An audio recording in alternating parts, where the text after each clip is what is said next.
Hello. Ever wonder why a rock is hard but water flows? Or why a metal spoon gets hot when you leave it in a pot but a plastic one doesn't? Today, we're diving into the fascinating world of physical properties. These properties help us classify and compare different substances, and they tell us a lot about what makes each material unique. Let's start with density. Density is how much stuff is packed into a certain amount of space. Think of it as how heavy something is for its size. We measure density by mass per unit volume. A small rock might be heavier than a large piece of foam, right? The piece of foam has a greater volume than the rock, but since the rock is much heavier than the piece of foam, the overall density of the rock is greater than that of the foam. This is because density is a measure of the amount of mass per unit volume. If something is more dense than water, it sinks. If it's less dense, it floats. Next up, thermal conductivity.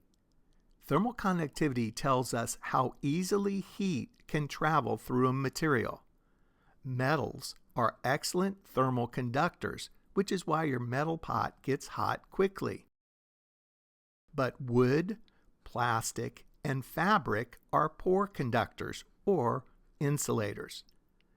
That's why your oven mitts are made of fabric and not metal. The oven mitt keeps the heat from traveling from the hot item to your hand.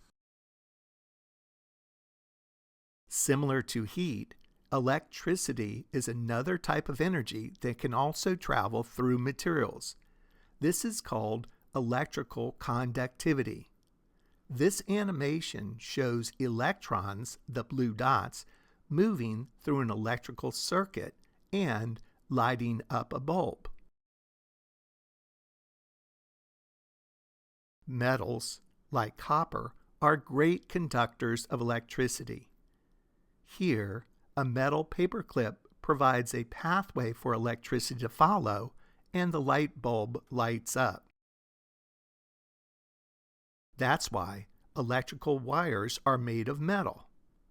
Rubber, on the other hand, is an insulator and doesn't allow electricity to flow.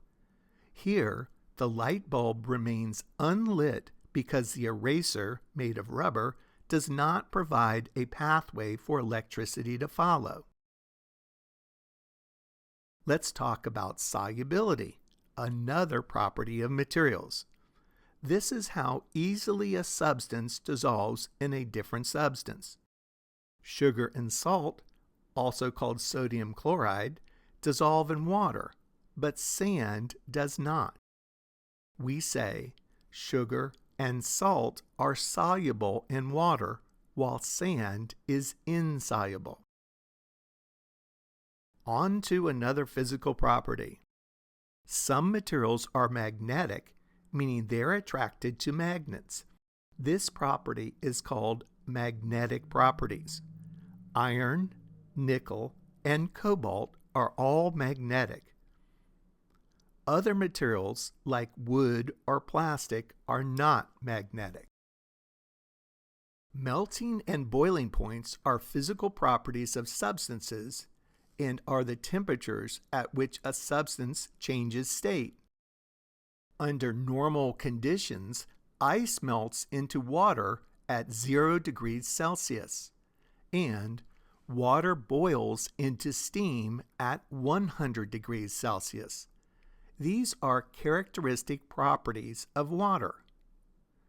Each substance has its own unique melting and boiling points. And here's the crucial point.